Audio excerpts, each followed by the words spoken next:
meus irmãos e minhas irmãs. O título desta meditação é, ao mesmo tempo, a sua parte central. Encontra-se no primeiro dos Reis, capítulo 18, versículos 41 a 46. Eis que sobe do mar uma nuvem pequena como a mão de uma pessoa. Isto depois da grande seca de 3 anos. Uma nuvem que para Elias era símbolo do final da seca, símbolo do final do castigo. Vai novamente o céu derramar água sobre a terra, e a terra se transformará em terra fecunda. Elias manda um aviso a Acabe: sobe, come e bebe, pois estou ouvindo o barulho da chuva. Enquanto Acabe subia para comer e beber, Elias subiu ao cimo do Carmelo. Prostrou-se em terra e pôs o rosto entre os joelhos. Disse então ao seu servo: sobe e olha para o lado do mar. Ele subiu, olhou e disse: nada. Elias disse: retorna 7 vezes. Na 7ª vez, o servo disse: eis que sobe do mar uma nuvem, pequena como a mão de um homem. Então Elias disse: vai dizer a Acabe, prepara o carro e desce, para que a chuva não te detenha. Num instante, o céu se escureceu com muitas nuvens, o vento soprou e caiu uma forte chuva. Eu já disse que existem 3 maneiras de se ler um texto bíblico. A primeira maneira, e sempre a fundamental, é a busca do sentido literal. Mais uma vez também repito, o sentido literal é o sentido que o autor intentava, que o autor possuía e queria transmitir diretamente a seus leitores. Vez por outra, ao sentido literal se sobrepõe um sentido supraliteral, que eu chamei sensus plenior. Isto é, um sentido não intentado pelo autor, mas previsto por Deus, dado que nós temos aqui na Bíblia uma dupla autoria, humana e divina. Um sentido supraliteral, não intentado pelo autor, mas também não em contradição com ele. O exemplo que dei foi tirado do 2º Isaías, capítulos 52 e 53. Como ovelha foi conduzido ao matadouro, não abriu a sua boca. O castigo que devíamos assumir caiu sobre ele. Por suas chagas nós fomos curados. Bem, o sentido literal do texto é discutido até hoje, porque os judeus leem este texto e não o aplicam a Jesus. De quem falava o autor? De quem falava o 2º Isaías? Falava de si mesmo? Falava do resto que lhe ouvia? Falava de judeus perseguidos? Falava da totalidade dos judeus tomados coletivamente e simbolizados numa ovelha conduzida ao matadouro? Discute-se até hoje. No entanto, o sentido supraliteral, o sensus plenior, suplantou no cristianismo o primeiro discutido. Em sentido supraliteral, se vê a cena do Calvário, onde o castigo que nos era devido caiu sobre ele e por suas chagas nós fomos curados. Existe um terceiro sentido, dizia eu numa meditação passada. É o sentido acomodado, nem intentado pelo autor, nem previsto por Deus, mas acomodado pela igreja ou pela liturgia. Isto se faz porque a igreja ou a liturgia vê certas analogias, semelhanças, apesar das dessemelhanças também, entre a celebração própria daquele momento e o texto como tal. Assim, por exemplo, muitos textos do Antigo Testamento que se referem à sabedoria de Deus são aplicados a Nossa Senhora em cerimônias ou liturgias marianas. Isto porque há uma certa analogia entre Sofia, sabedoria, que é feminino, e Maria, que é feminina também. Mas, evidente, o texto como tal não se refere de forma nenhuma a Maria. Uma pergunta poderia surgir, não é bem o momento de fazê-la num retiro espiritual, mas pode ser feita e brevemente respondida. É legítimo usar o sentido acomodatício? Eu diria que é legítimo com algumas condições. Primeiro, que seja exceção, não a regra. Segundo, que seja feito com bom gosto. Terceiro, que os fiéis saibam que não se trata de um sentido bíblico, nem direto, nem supraliterário, mas simplesmente acomodado. Ora bem, este texto aqui que acabamos de ler foi acomodado pela família religiosa carmelitana a Nossa Senhora. Como se, acomodadamente, claro, Elias a tivesse visto 9 séculos antes da sua existência. Melhor, como se ela já se insinuasse no texto bíblico 9 séculos antes de existir. É claro que isto é apenas uma acomodação. Mas uma acomodação legítima, porque feita com exceção, como exceção, e feita com bom gosto. Naquela pequena nuvem, a família carmelitana na igreja contemplou Nossa Senhora. Por quê? Porque viu analogias entre uma nuvem precursora de uma grande chuva fecunda e Nossa Senhora, que foi a precursora e nos trouxe Jesus, que é a plenitude da graça de Deus para conosco. E assim, acomodadamente, nós também nos aproximamos deste texto, vendo em Maria a nuvem precursora de Jesus. E havendo, como a família carmelitana, a partir do Monte Carmelo, onde se constituíram como família religiosa, ainda na Idade Média, no início do 2º milênio antes de Cristo. Nesta meditação, a figura, a partir do texto acomodado e acomodadamente compreendido, é Maria. A liturgia, ou os textos marianos, a chamam Stella Maris, isto é, estrela do mar. Ela é nuvem que preanuncia a chuva, chuva fecunda, chuva esperada depois de uma seca prolongada.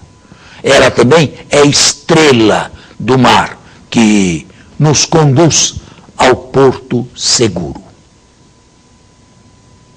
Maria.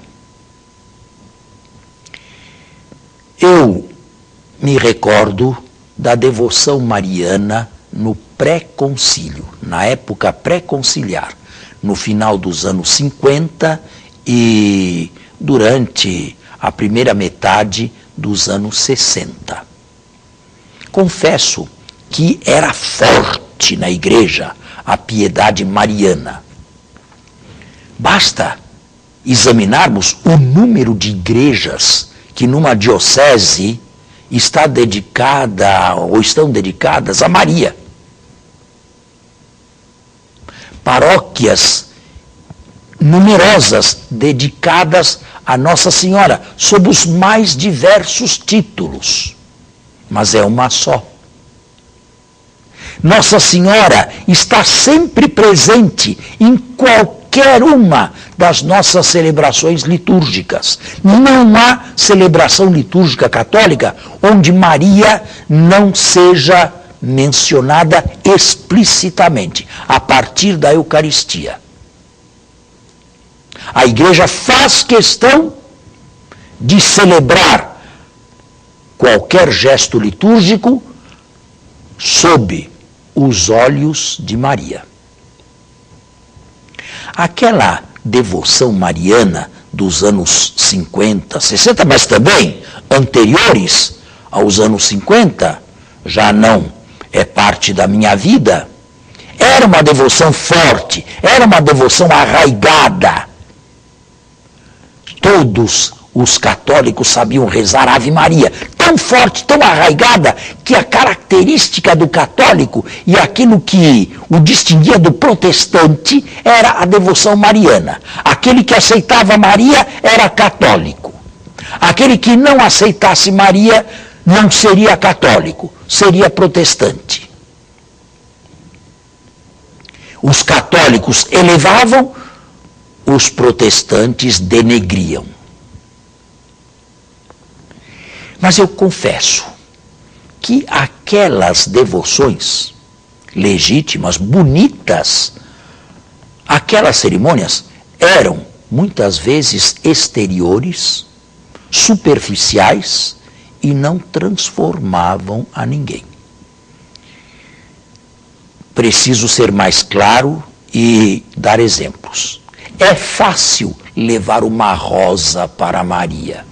Eu me recordo que quando eu era criança e fazia parte da cruzada eucarística ou do grupo dos coroinhas de uma igreja, no mês de maio, durante algum dia, levava eu também uma rosa nas mãos e a depositava aos pés de uma imagem de Nossa Senhora.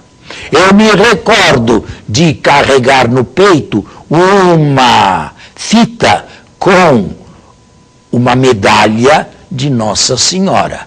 Eu me recordo de procissões de Nossa Senhora. Eu me recordo de panegíricos de Nossa Senhora. Eu me recordo de sermões numerosos sobre Nossa Senhora. Todos eles laudatórios, louvando a Virgem Maria. Alguns até com linguagem que o povo simples não entendia. Mas é preciso confessar uma coisa. É preciso dizer que muito disto não passava de exterioridade. Isto é, uma devoção forte, arraigada, que, no entanto, não trazia modificações internas para aquela pessoa. Não modificava o seu estilo de vida. Durante o Concílio Vaticano II, houve uma discussão entre maximalistas e minimalistas, entre aqueles que queriam levar ou exaltar ainda mais Maria e aqueles que queriam colocar Maria no devido lugar. O concílio buscou uma via de meio. Não exaltá-la demasiadamente e nem confiná-la à margem.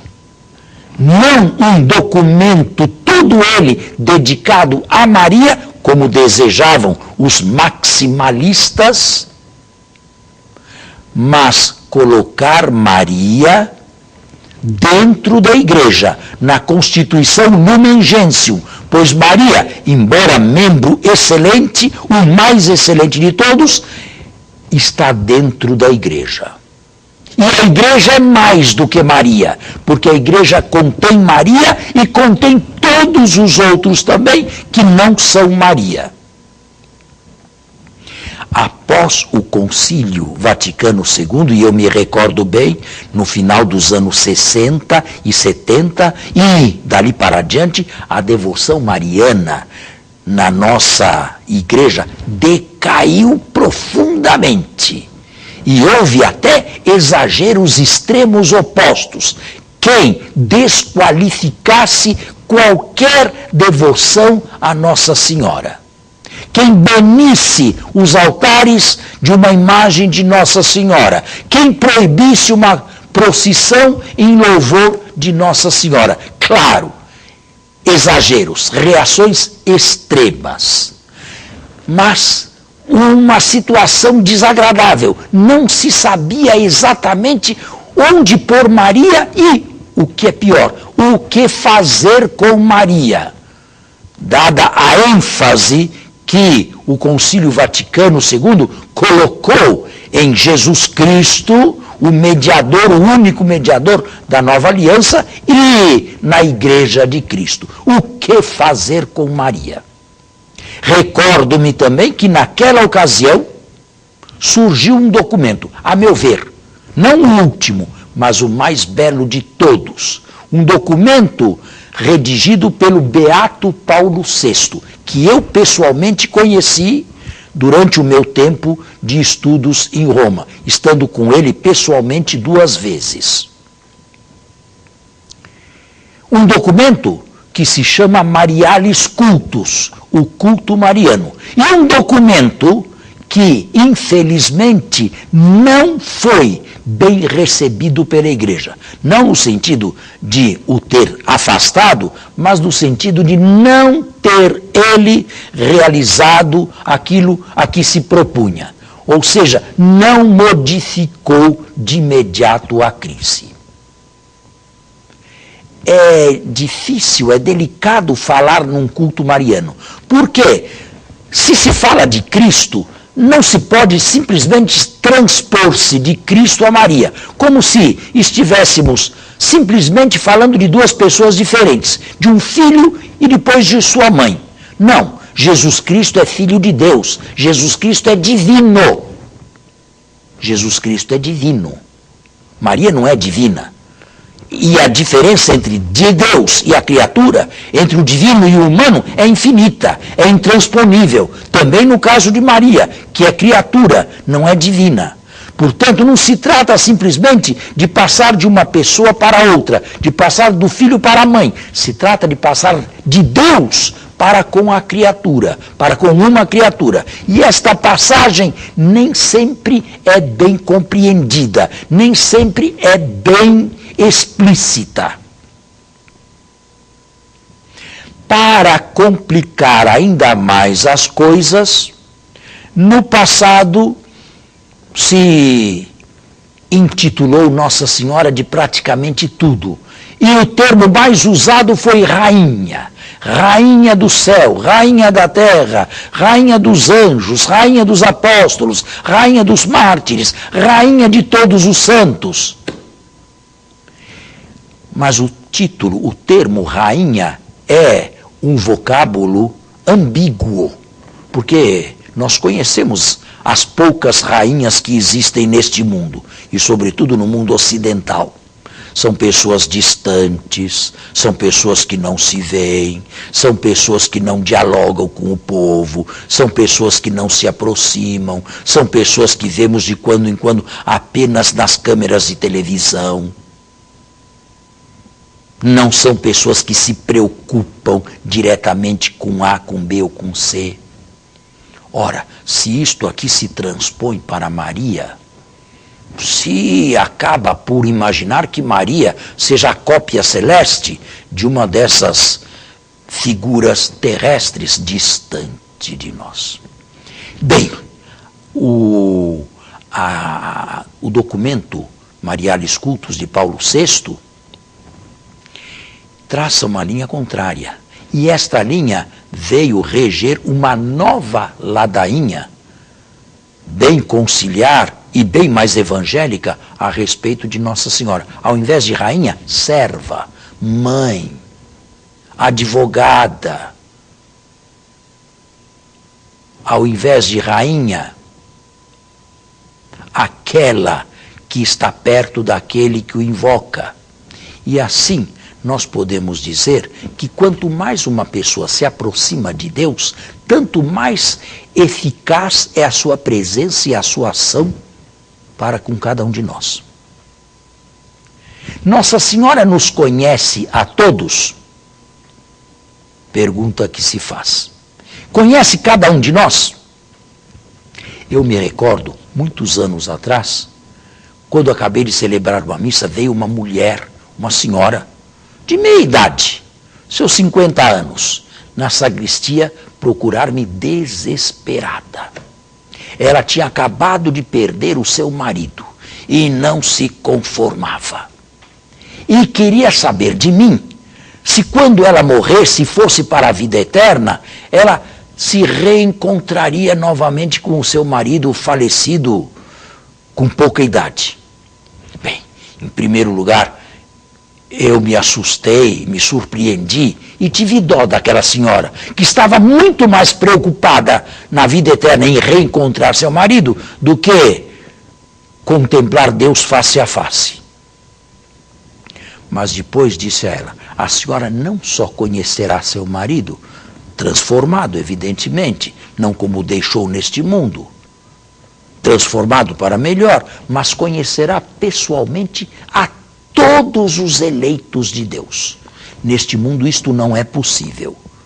Mas a comunhão dos santos, que é um desejo na terra e um ideal de sociedade, na vida eterna é real. Na visão beatífica, quando formos divinizados, nós também, conheceremos a todos pessoalmente.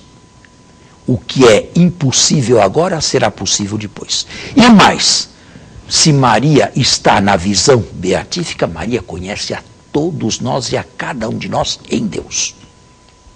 Não nos somos desconhecidos. E quanto mais se aproxima de Deus, tanto mais se aproxima de cada um de nós, porque Deus é a fonte do amor, é a fonte da caridade, e quanto mais alguém se une a Deus, necessariamente se une também aos seus irmãos. Sendo o contrário também verdadeiro. Quanto mais se afasta de Deus, mais se aprofunda e se afoga no próprio egoísmo. Maria nos conhece, sim. Maria não é Deus. Maria não é o Verbo encarnado. Maria não é o seu filho Jesus, verdadeiro Deus e verdadeiro homem. Mas Maria nos conhece pessoalmente. E, como modelo, ela quer agir em cada um de nós. Não como esses modelos de capa de revista, de mulheres que, de quando em quando, vemos nas nossas livrarias ou papelarias ou bancas de jornais. Não modelos distantes, não, mas modelos que querem agir e interagir diretamente nos modelados por ela. Modelo que quer estar presente, modelo que quer estar junto, modelo que quer modelar, modelo que quer auxiliar, modelo que quer ajudar. Maria é isto. E Maria quer ser isto na vida de cada um de nós. Não apenas na vida da família carmelitana, mas na vida de todos nós que recebemos Maria como mãe espiritual. E por que chamamos Maria de mãe? Exatamente porque ela nos quer. Ela incide e quer incidir na nossa vida cristã pessoalmente. Ela não nos afasta de Jesus, ela não nos distrai de Jesus, pelo contrário, ela, bem compreendida, nos leva a Jesus. E uma devoção mariana bem vivida nos leva necessariamente a Cristo. Maria, repito no final, termino com estas palavras. Maria não se presta muito à ovação, e o pecado da liturgia anterior ao concílio era louvar e aplaudir excessivamente Maria. Maria se serve muito mais a ser imitada. Ela não necessita do nosso louvor, dos nossos aplausos.